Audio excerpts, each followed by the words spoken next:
Hello. Hey. Welcome to t.w.i.c. I'm Cody. I'll be one of your co-hosts today.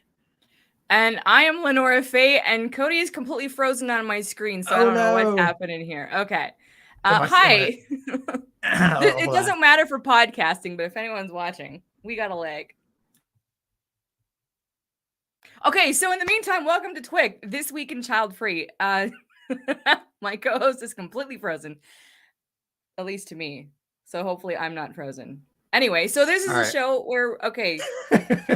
We're here. I think I'm here. Am I here? All right, I started the intro. You can pick up where I left off. Technical difficulties. It is live, if Lorna didn't say that already. So this is live streamed right now. But t.w.i.c. stands for This Week in Childfree. We talk about recent articles, events, and happenings in and around the child-free community. And if you'd like to submit an article for us to review and talk about, kind of live react to, that's basically what this is, let us know by sending an email to childfreemedia@gmail.com and put t.w.i.c, t.w.i.c in the subject line, and that'll help it stand out a little bit for us. And before we begin, just quick shout out to StreamYard for giving us these cool buttons and platforms to share this on. So thank you, StreamYard, for that.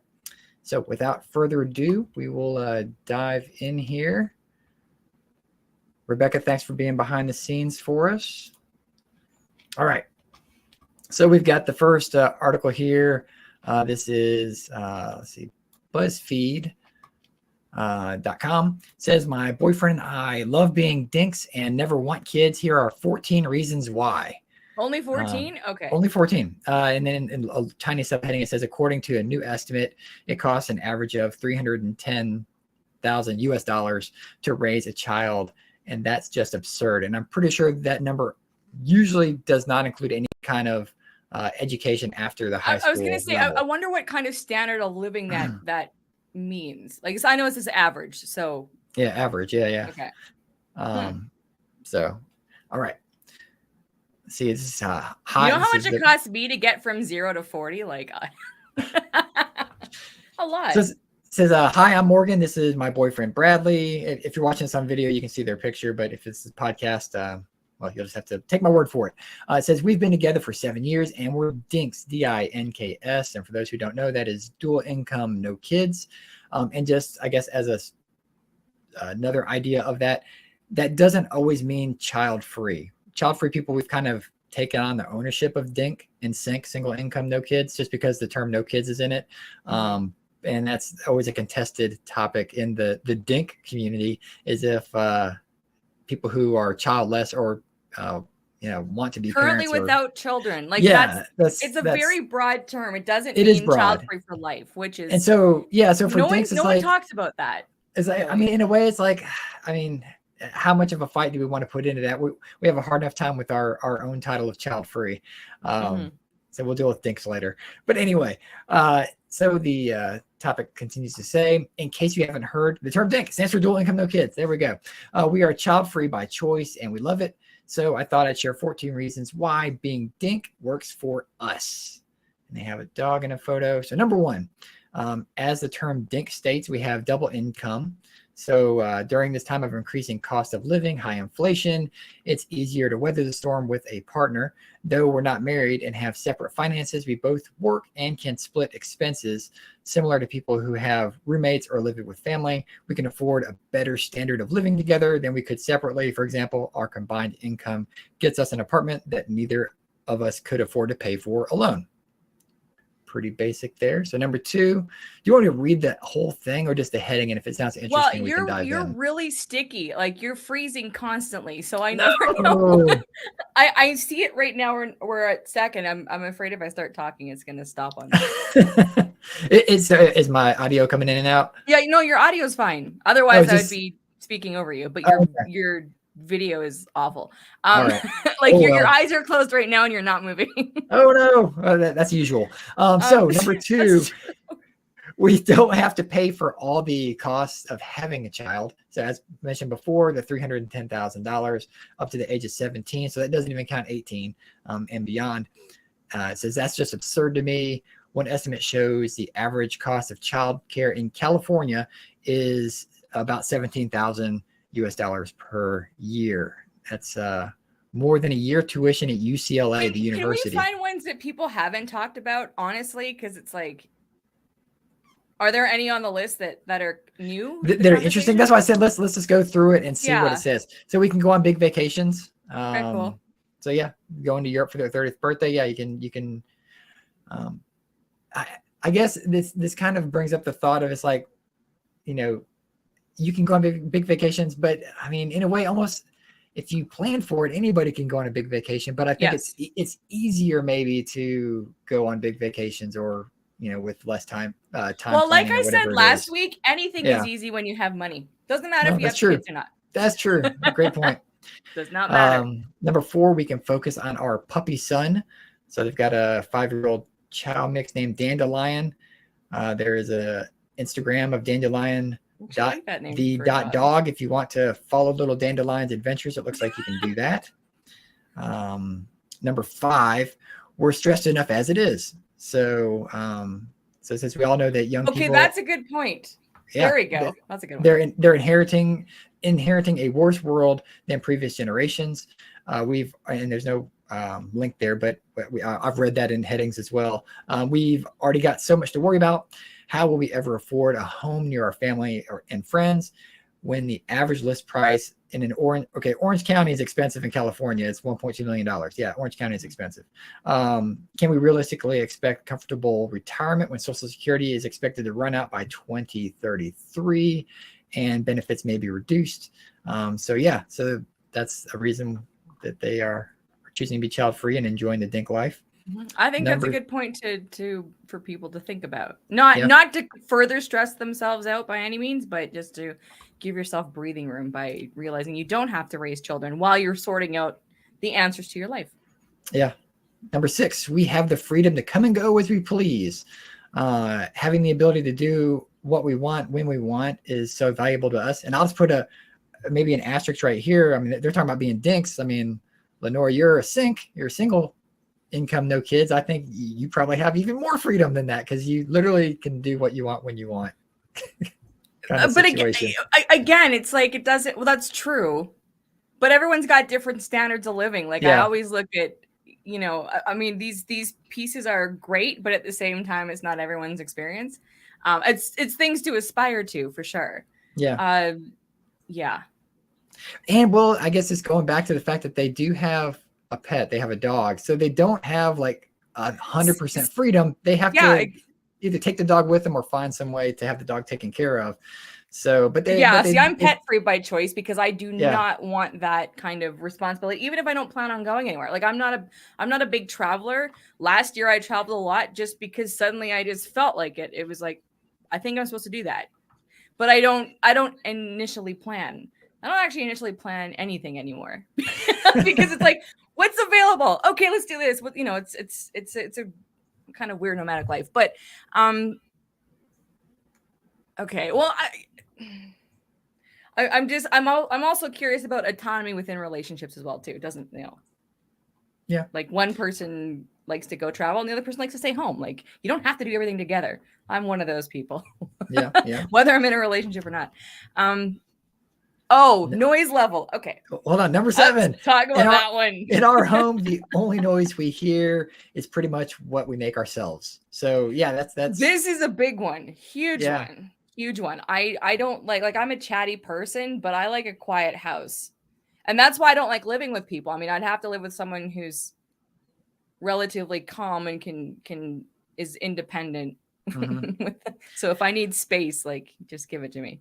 Well, and for some people, this is one of the reasons that they cite why they are child free is when they say they don't like being around kids, people think, oh, well, then you hate kids. It's like, well, not necessarily. They may have an aversion to, like, you know, irrational loud noises happening at random sporadic times. So, you know, for their own, you know, mental health or you know, what makes them feel safe in their home, that could be like the number one reason for somebody is just to have their quiet space and have control over it. So well, I always talk about people's energies. You know, it doesn't matter what age, whether it's a child, whether it's a partner, whatever. It's like, you have to, it's beyond like, are you compatible? It's like, what energy is that person bringing into your living space? And I don't think that is something that's talked a lot about. And children of all ages need things. And if you feel like being a caregiver, everyone gets overwhelmed at some point, right? And, being a child and having parents thinking my energy didn't necessarily match my parents' energy, but,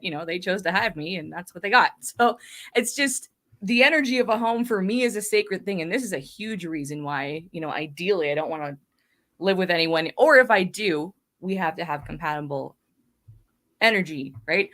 But children and people, well, no one likes parents don't like to talk about that, but it's true because you're not necessarily guaranteed to like your kid. Yeah. You can take care of them because you kind of have to. Yeah. You legally have to. So but if you make a comment and you say like right on Cody, you're going to get like on the screen. So Casey says, I've never heard a noise described as irrational, but that's so right on Cody, LOL. So thanks, Casey. Yeah. Irrational noises. Just people talking in general. Stop it. Loud noises. Number 8, not having kids is one of the best things we can do for the environment, and people will believe you or not fight you on that. I guess it's a matter of what you think is happening to the world outside. So it says the greatest impact an individual can have in the fight against climate change is to have fewer kids. So notice it's not saying have no kids, it's just have fewer kids. So according to a study, and there's a link there to theguardian.com, I guess they did a study on that, having one fewer child will save 58.6 tons of CO2 per year. And so, yeah. All right. We see numbers like that often. Interesting responsibility choice. I would never put the climate as a reason to not have kids, just for myself. But, but if you compound that with, if you're going to have a child and the world may not be the best place to bring them into in that regard, like it's going to be a harsher environment. So you're kind of looking I'm not disagreeing with it.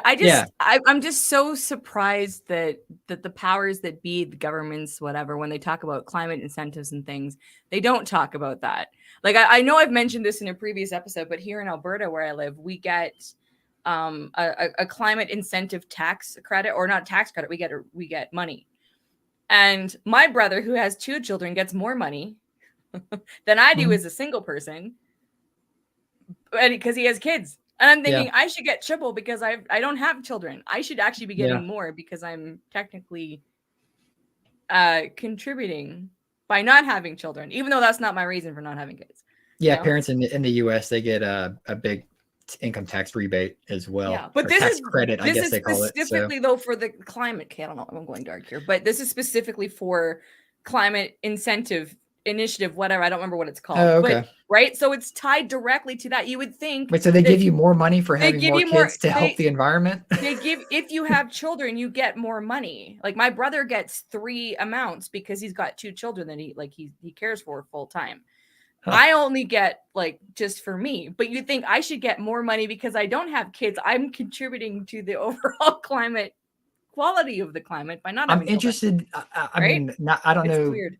Canadian government, but does that money's come from taxes or from like oil and gas sales? Like, is it basically like a kickback for selling natural resources? Question. So as long as you file a tax return, you get it back. In Alberta, our oil and gas economy, which basically funded a lot of Canada in previous days, is no longer the case. So it's just a government rebate program. But again, every time people like families get more for the climate incentive to buy. To me, it doesn't make sense. I don't know how they came up with it. I didn't read too much into it. I was like, oh, they're sending me some money, cool, But it's weird. From my child-free perspective, I think I should get more because I'm not contributing as big of a carbon footprint by having children like my brother. Well, if anybody out there is a government nerd and you want to deep dive into that and put it in the comment section later, feel free. In the province of Alberta of the country of Canada. That's there you go. What I was trying to say. All right. Next. Number 9, we can take more risks. So that could be taken in any level. Let's see what they actually say. So last year we moved from OC, I guess Orange County, to Austin, which is in Texas, I'm assuming in Texas, because we wanted a new adventure. I was able to keep my job since I work from home, but Bradley had to quit his since he is in the restaurant industry. We booked an Airbnb for 2 months. the time we allotted for him to find a new job and hope for the best. And luckily, he found a job quickly. They got an apartment they love, and it all worked out. It would have been too big of a gamble if we had to worry about feeding kids. So now this one I really like about taking big risks. I've spent the last 5 years fully focused on being a child-free lifestyle advocate, which was never the plan. And definitely, I hate it when people say because I don't have kids I can do this, but in this particular case I have to say because I would have become a child-free advocate if I had children, but or maybe I would have, who knows. No, a parent could be a child-free advocate. Yeah, like, it wouldn't quite like, if I were, trying to host child-free convention and I had like 6 kids climbing all over me, even though we do have a parent panel this year. Yes, we do. But the being able to take risks for sure, like, putting your career ambitions. I've always been an entrepreneur, career ambitious person. Nothing is ever guaranteed. I don't believe in failure. Like I thought one time I failed, but it just pushed me in a different direction. So like there really is no failure. But it allows you even on an intellectual level to really, again, people with kids can do this. I know people with kids have taken massive, massive risks. But it is nice when you don't have to worry about feeding your children while you're building something of impact, right? That's true. My wife and I, we started our first company in between like a job shift. And instead of going out and trying to find another job and working for someone else, we decided that we would start a company and a business. And my wife ran that while I maintained the job that I had. And once the business was able to basically support both of us, I was like, peace, I'm out. And we did our own thing. So that's awesome. And we felt comfortable doing that because it's like, hey, look, it's just us. Like we can do this. And if it didn't work out, then, no biggie. Like we'll make it work. But yeah, if you've got kids, may not be wanting to take that big of a jump, but that goes, like you said before, doesn't mean parents can't do it. But I think it may be a little bit more comfortable for child-free people to take those risks. For sure. Number 10, we have more time for our hobbies. So Bradley's pretty outdoorsy, goes kayaking, one-wheeling, I guess is that a unicycle, swimming. He plays piano, the guitar, video games for the author here. She read 59 books last year and hope to beat that this year. She has her own writing projects, household chores, obligations, things of that nature. So you have a little bit more free time because you're not necessarily going to soccer practice or band recital or whatever it might be. You know what? I never think about how busy I would be being a taxi driver to my children if I had them, because I think of how much my mother, invested in me and my brother, like swimming lessons, orchestra. I was in, theory, piano, violin, all that stuff, orchestra rehearsals as a teenager, like just Saturday to Saturday, like all, just constant. Yeah. But they signed up for that. But when I think about it, I'm going, oh my goodness, it's no. But actually it depends though, because I think of, I only have one friend who is a stay-at-home mom. Everyone else is a working parent. So time. And really time and health are our biggest resources. So they are, right? So in my opinion, they're the most important ones. Yeah, I agree.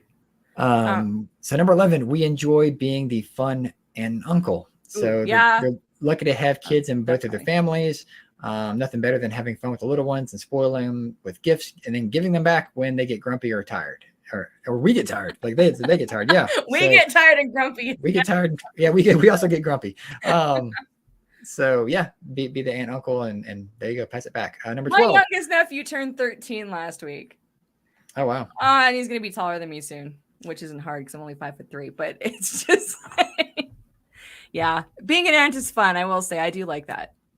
So number 12, we can sleep as much as we want. And this is for their lifestyle. Some people may not have the luxury of sleep for medical reasons, or they might just be hustling and have to wake up and work 2 or 3 jobs. So, but for these people, they're saying that, let's see, everyone knows how sleep deprived parents are. So I guess they're comparing it to being a parent. So I guess for them, During Childfree convention, I take afternoon naps. I don't necessarily sleep a ton. Although this year is easier, but yeah, I am.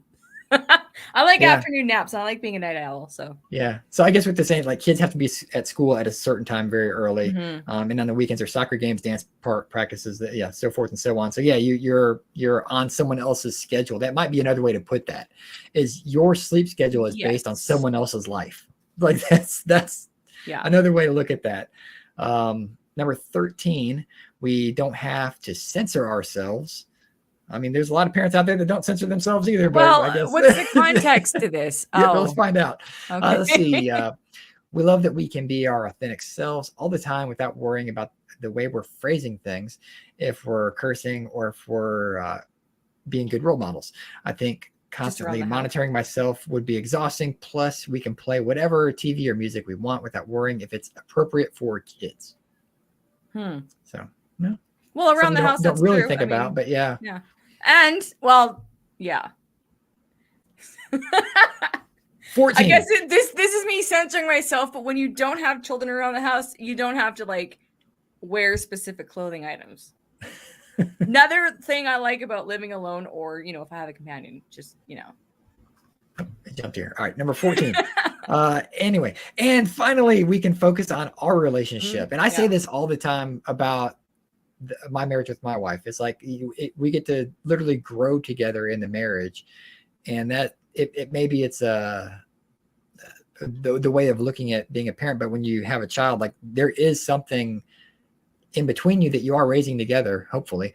But it does take up a lot of time and energy, and with the jobs, hobbies, just quiet time, personal time, chores around the house, and taking care of a kid, that can basically make it where people are strangers by the time they're empty nesters. They look at each other when the kid's 18 or 19 and like, I don't know who I'm married to now. So let's see. Let's see if they say the same thing or something similar.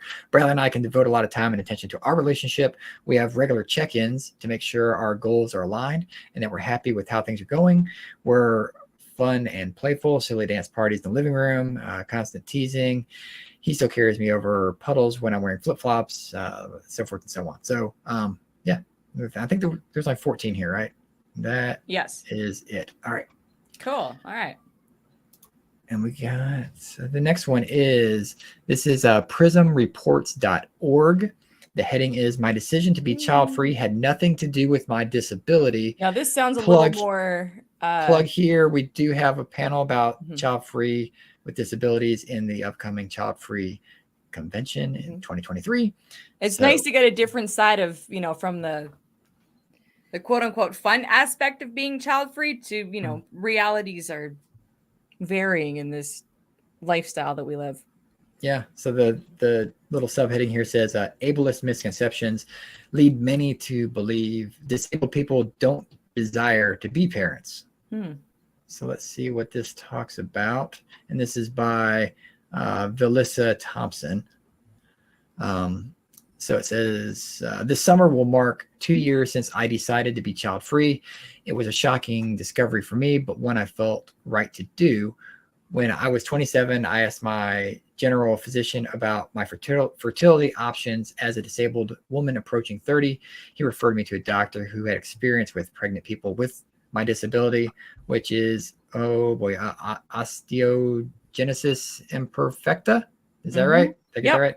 Otherwise known as OI, better known as brittle bone disease. The doctor gave me valuable information about their experience caring for pregnant people with OI, including the realities and challenges of childbirth. They also informed me about the alternatives to childbirth, like in vitro and surrogacy. My takeaway from the discussion was positive, which is unusual for disabled people seeking reproductive health and family planning support. They wrote about the ableism and misogyny Black disabled mothers experience in their parenthood journeys. There's a link to it there, so you can read that if you want to later. So encouraging a physician who doesn't project such unfavorable viewpoints onto me felt like a lucky shot. The conversation also led me to a desire to pursue IVF and surrogacy if I want to become a mom, knowing I had those options for my route to parenthood. and it took the pressure off of her to have the baby in a specific timeline, even as she entered her 30s. Let's see, I'm going to scroll down a little bit. Okay, so right here, it sounds interesting. So when I came to this realization, I felt both shock and peace come over me. Being a disabled woman in her 30s, people don't hassle me about children, which is the whole ableism. I'm gonna add. Yeah. I know we skipped over this part, but she's a Black disabled woman, which opens up a whole other aspect to the dialogue, which I think we should point out, without getting too deep into it, and because that there are, especially, well, everywhere, but in the U.S. from Black child-free women who I speak with regularly, healthcare for Black women specifically is a challenge as it is. So it's good to highlight that,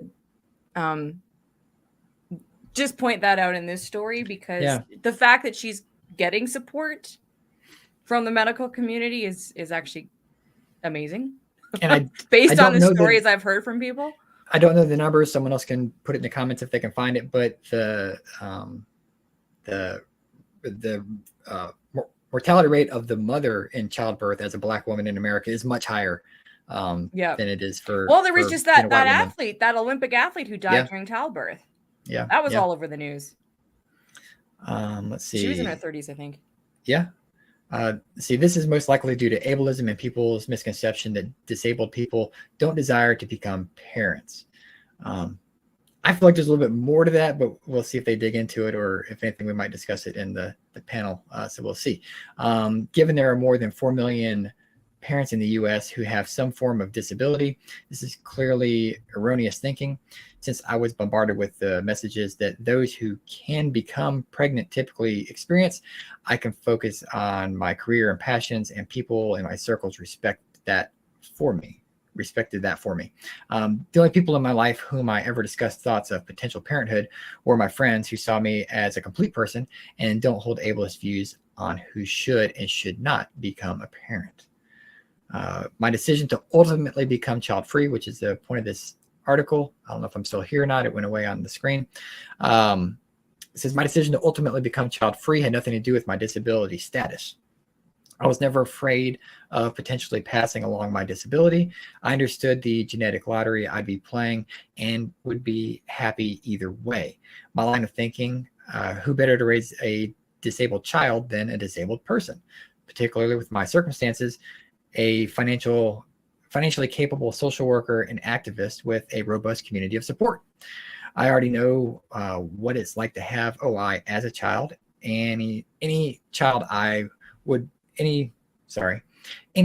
had would benefit greatly from having me as a parent, as they would not be the only disabled person in their homes. I was going to pause there. Those are some good points that the person does bring up. You know, what comes to mind is we had this conversation when we were going through or redoing the International Child-Free Day website, and we added a section on eugenics there, talking about, you know, because people go, there is that thought that eugenics plays a part, or child-free people are eugenicists, I guess, if you will. Somehow. Something like that. But this is a really thoughtful article, and I think, well, I mean, she's writing it in first person, so it does bring up a lot of good points, and she's thought about this, you know, and again, like I'm really curious to hear from our panelists on this particular topic, because ableism is definitely, it's one of those isms that isn't, as you don't hear about it as much, like racism, sexism, that type of thing. But it brings a whole different perspective, and you know, honestly, comparing just what we've read so far of this article compared to the BuzzFeed one of like the 14 reasons why, and, you know, not putting one above the other, but it's articles like this that pronatalists should read, you know, because it does show a level of thoughtfulness, which doesn't take away from the 14 reasons why one, but it goes a little bit deeper. Well, I agree with you. It's not to interrupt you. I'm sorry. But yeah, it shows the thought process that I feel like all child-free people go through before they verbalize or Mhm. have in their head that they say I'm child free. Like that, Yeah. once you come to that realization, you've gone through a lot of these similar steps for your own life, looking at ability, finances, time, desire, like Yeah. even that kind of thing. So I agree with you completely. This is a well put together article that shows kind of that train moving along. We'll wrap this up in a second. We'll read another paragraph or so. It says, when I say that I'm child free, disability is not a factor in my choice. If anything, it is the demands and realities of parenting that determined this was not something I wanted to pursue. Parenting is one of the hardest things a person can do. The levels of sacrifice demanded of parents in society that does not support families in full or protect children from ills of the world were things I did not want to engage with. Mhm. I knew I would also have to pause many of my dreams and goals to be the best parent I could be. I did not want to hit pause, and choosing to be child free means that I don't have to. That kind of, Yeah. sums up what we were kind of just talking about. So, Mhm. let me scroll here a little bit more.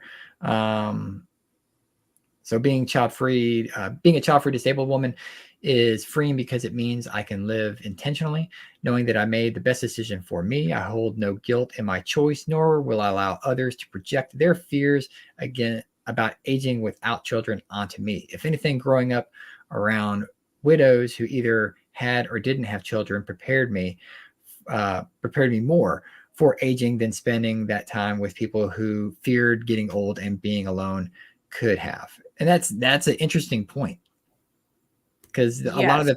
the people who say, well, aren't you scared of dying alone, being alone, whatever, those people in themselves have that fear, and maybe Mhm. they did not see someone grow up with in a positive light of that, so they think it Right. can't be possible. Well, exactly, because they often reference, oh, look at the people in old folks' home, and usually that's just anecdotal, or Yeah, sometimes they say they work there.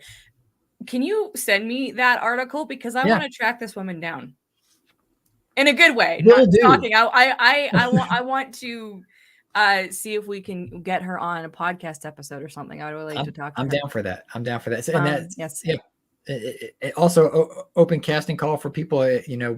Lenore and I are pretty open with podcast opportunities. So if there's a Mhm. topic or something you want to Yeah. discuss in the And child free realm, And we're I'll here. add something that's not, we're tackling deeper topics now. So something like this, or a perspective that we don't really hear from Mhm. often, we're really, really open to and Marginalized. excited Yeah. about. Yes, that's a good way of putting it. It sounds funny to say it, like marginalized within the child free I community, know. because we feel marginalized ourselves, but yeah, like we are the same cut of the segment of the world that everything else is. Like we Yeah. have everybody Yeah. that, Exactly. And I think that, there's a lot of, again, we've talked about how it's really important to celebrate the choice and whatnot, and we can celebrate our wins and our goals and things like that. But there are a lot of nuances to being child free, and topics that people, even in child free spaces, don't have the opportunity or not allowed to speak up on, or whatever, because it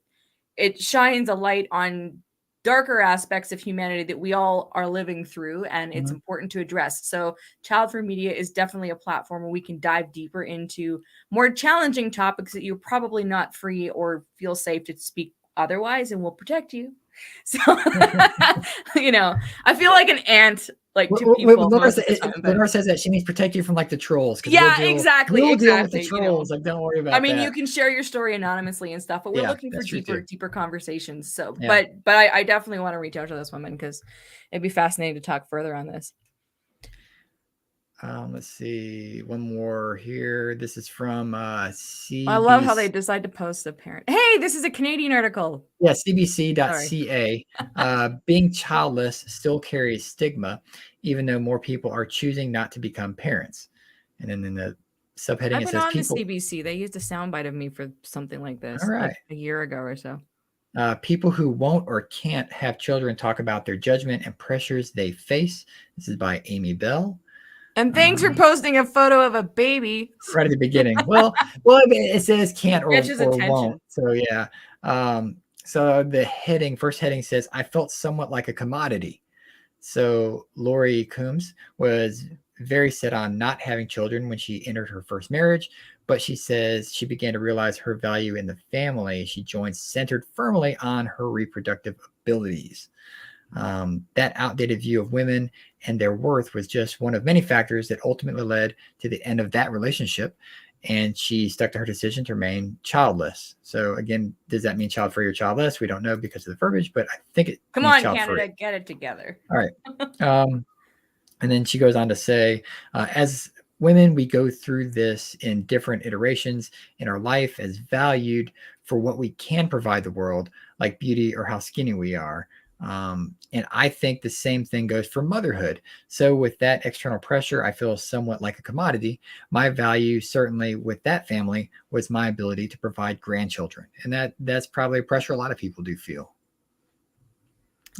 Yeah, I love that she uses the term commodity. I don't see that very often, but that's just being a female in general. That's kind of what it feels like. Let's see. This next heading is regret is expected. So that's interesting. The judgment doesn't just stop because you reach a certain age either. Now, in her late 40s, Shauna Good decided in her 20s that motherhood was not for her. Good says she wasn't comfortable with the gender roles that still dictate that mothers are most likely to give up their careers and take on the lion's share of parental duties. And though she's past her, in quote, childbearing years and is extremely close with her nephew and niece, she feels she's still expected to express regret for her decision. So that's the angle they're going with regret. And she goes on to say, in quotes, even there are expectations from my gynecologist, who she had problems with menstruation for decades, but finds doctors aren't willing to offer her treatment that would result in her not being able to have children. Dear God. I was so lucky I had the doctor that I did in my 30s. I have to still find a new one because he quit, but not because of me, but like it is a challenge. Okay, I wanted to comment on something here. Okay, it escaped me. Oh no, that's what it was, the regret, because we also have a Child Free Regrets panel. We do. Yeah.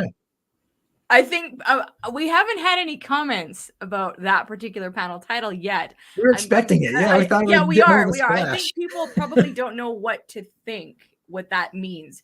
People are going to assume what the speaker's going to talk about. Mm-hmm. We know what we're asking the speakers, but it's curious. But anyway, without spoiling anything. Next heading, not everyone has a choice. I'll let you take this one if you can read it, LeNora. If I can read it, what do you imply? Well, okay. I mean, the verb is yeah. For those who are childless, not by choice, but perhaps through infertility or death of a child. Ooh, that's an interesting lumping in death of a child to childless. That's really not our lane to talk about, so I'll leave that alone. But I kind of now want to ask our childless, child-free panel about that. Mm-hmm. Which another plug we can you write that down? Child-free, childless. I don't have we brought that up in previous where someone had a child and then okay. Anyway, all right, I'll continue. But now I'm thinking about this. Okay, there are so many layers of grief, disappointment, and shame. There are feelings that are often worked through alone for fear of being judged for somehow failing in their duties, especially among those who identify as women. The experience of infertility and pregnancy loss is very stressful, Keller says. And if you add on that judgment piece or that pressure piece, that it becomes even more stressful for sure. Keller says we need to be supportive of people in our lives who are working to let go of the future they envisioned. There's a lot of sadness, a lot of grief around something that they thought might happen in their life. The dream of that, she said. Another emotional aspect that can come up is shame. There is this sense of feeling that you failed somehow. Failed as a woman because you didn't become a mother. And she goes on to say, I love kids so... Oh. I was thinking, how does this part fit into that? But okay. That doesn't make sense. I guess this is the author of the article writing. I love kids so much. Okay. Oh, okay. Anyway, so it continues. I love kids so much that I made two myself, but being their mother doesn't define me. In any alternative timeline, I should be just as valued, loved, and worthy if I didn't have any children, much like how we've historically viewed men. And still view men, I suppose. As younger... that was me adding that in. The article continues. As younger generations face climate catastrophes, unreachable housing markets, and political unrest, many more people are likely to make the choice to not bring children into the world. We need not just to accept this, but to embrace it. Thank you. And see the value of these members of our own village. Whether by choice or not, the childless people in our lives play equal important roles and deserve the freedom of any judgment. Okay, now that's another person I want to interview. Someone that wrote, a parent who wrote a nice, compelling article for CBC. Thank you, Canada. Yeah. Now, wait a... I wanted to bring this up in last week's episode. Why is childless not hyphenated, but child-free is? Sometimes it is, but I think it's very rare I see childless. It rarely is it. Yeah, I don't know. Okay. Maybe we'll get ours to that point as well. Right. But all right. That's all. That. This was a good article. I like it. And let's see, BuzzFeed.com. So it says, child-free, there's your hyphen.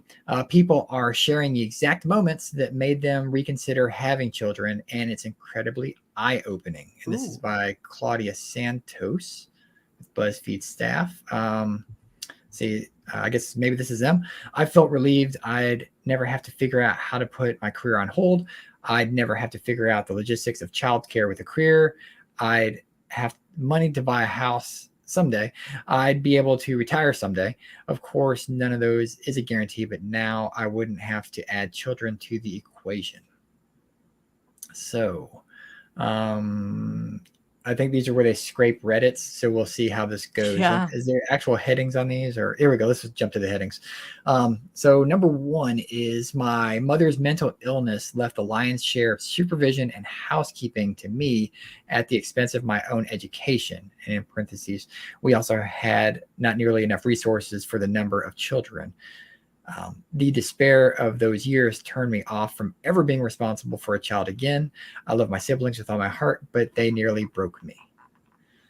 We got a response to our question. Thank you, Casey. What's that? Grammar is important. So the reason why it's childless, because less is a suffix. Free can be used as a suffix or as a hyphenated word. Okay. Thank you, Casey. The more you know. All right. So where's that from? I hear that. What's that reference? Is it NBC? NBC, I think they used to do like a little thing on TV where they would share some blurb of knowledge or wisdom, and then a star would shoot across the screen and it would say, "The more you know." That's what happens when you don't grow up with a TV. Thanks, parents. Thanks, parents. All right. So I'll let you read number 2, and then we'll just flip flop here. Okay. And this is actually me. I'm so deeply horrified by the idea of getting pregnant that I generally do not understand people who want that. That's what the article says, but that's also how I feel. To me, the idea of becoming pregnant and going through childbirth is the equivalent of discovering I have a very serious, life-threatening illness. It just causes a visceral, traumatic reaction to not want ever. It causes a visceral, traumatic reaction of do not want ever. Yes, absolutely. Number 3, this is U.S.-centric, but I feel very strongly that in this culture, you have to really want kids above all else because there's no other culture in the world that actively works against parents in such a profound way. No parental leave, no universal health care. Childcare is prohibitively expensive, and we work so effing hard day after day after day so that doing anything else is like playing with your kids is so exhausting. Yeah. And I mean it's really interesting because we are, privileged people here in North America, and bear with me, I know that we all have different levels of privilege within this area. But it does make me think of places where there's a lot less, like we're very materialistic here, right? Yeah. And so at the same time, I think of places, around the world where it's materialism, I mean, for many reasons, just isn't part of the everyday norm. But there's still that expectation that's what life is. You have children, everybody raises them, you keep having more. I mean, you factor in things like lack of education, lack of birth control, awareness of choice, that you can live a completely different life. You can become materialistic and move to North America or wherever.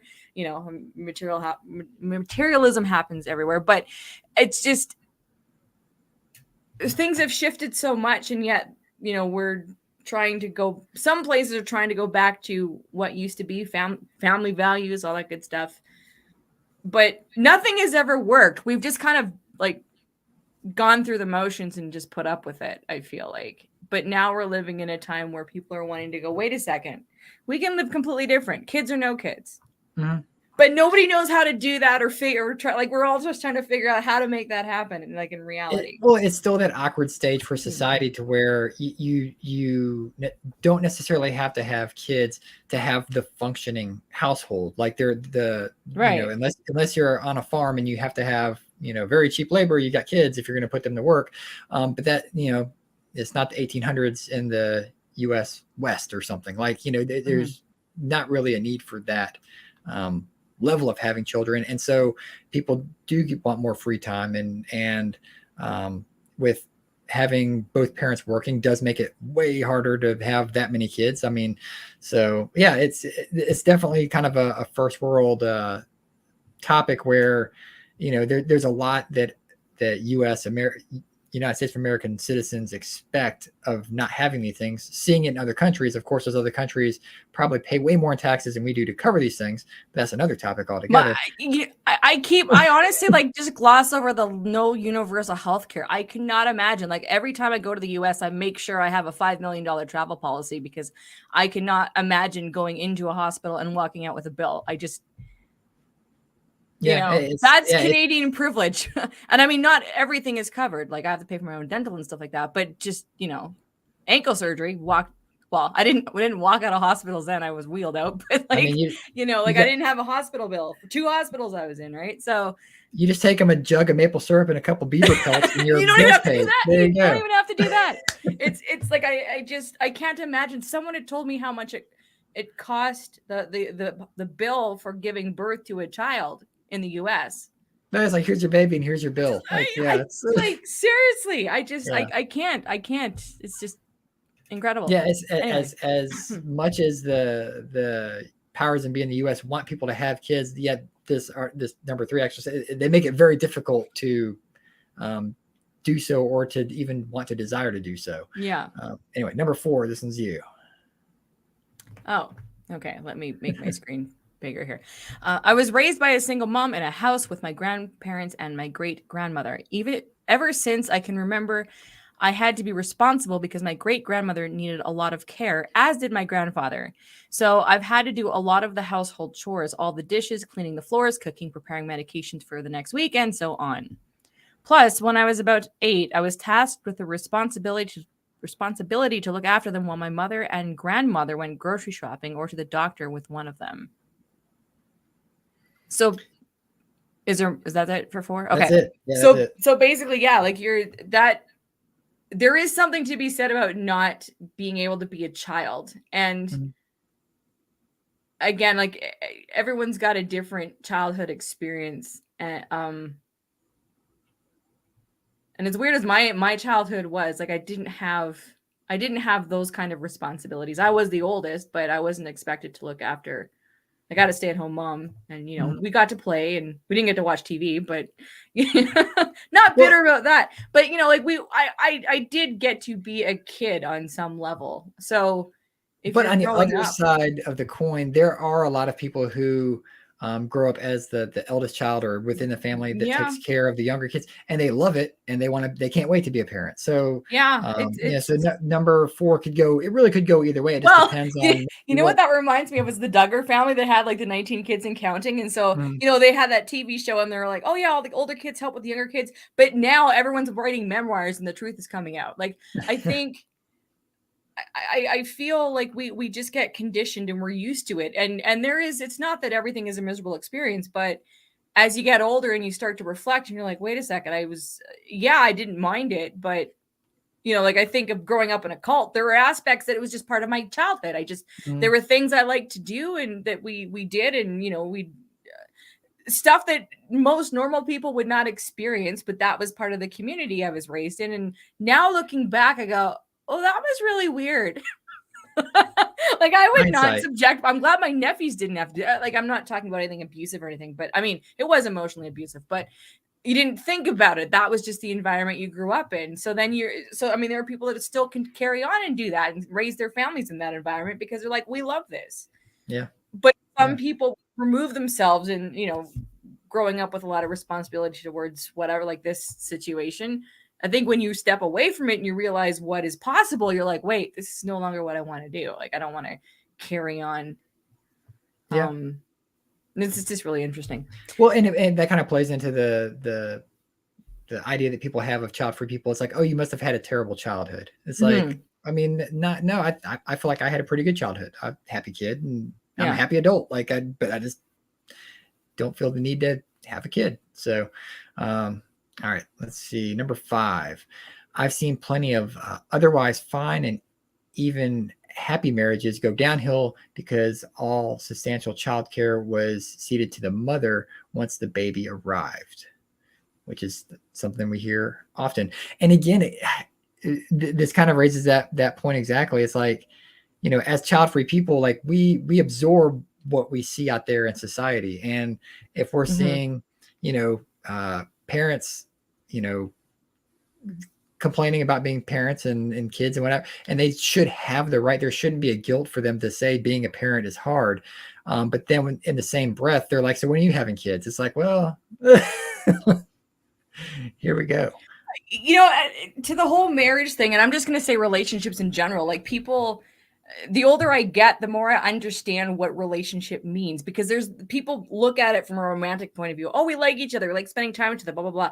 But the reality is like relationships are designed to bring out like your deepest, darkest self, to work on yourself. Because when you partner up with someone, after a while, you're both flawed human beings, right? And so regardless of kids or even living together, you're going to start realizing, oh, wait, there's the realities of having people in your life in that capacity. And if people have expectations of what the other person's supposed to bring to the relationship, what other people are supposed to feel, or you're supposed to do all these things so I can feel good. No one's there.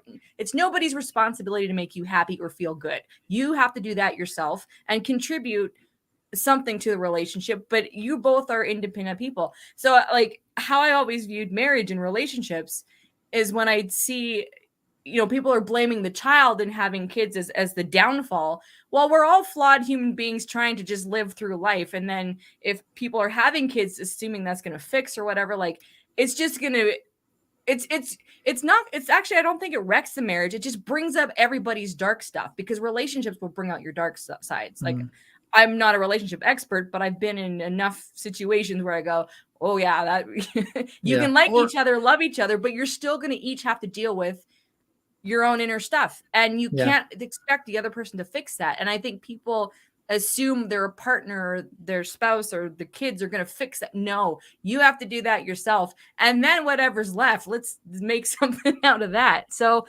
people, blame all sorts of external factors, but we have to be responsible for our own individual happiness and satisfaction, and then have a decent life, whatever we can do with the people that come into our lives, or if you have kids or not.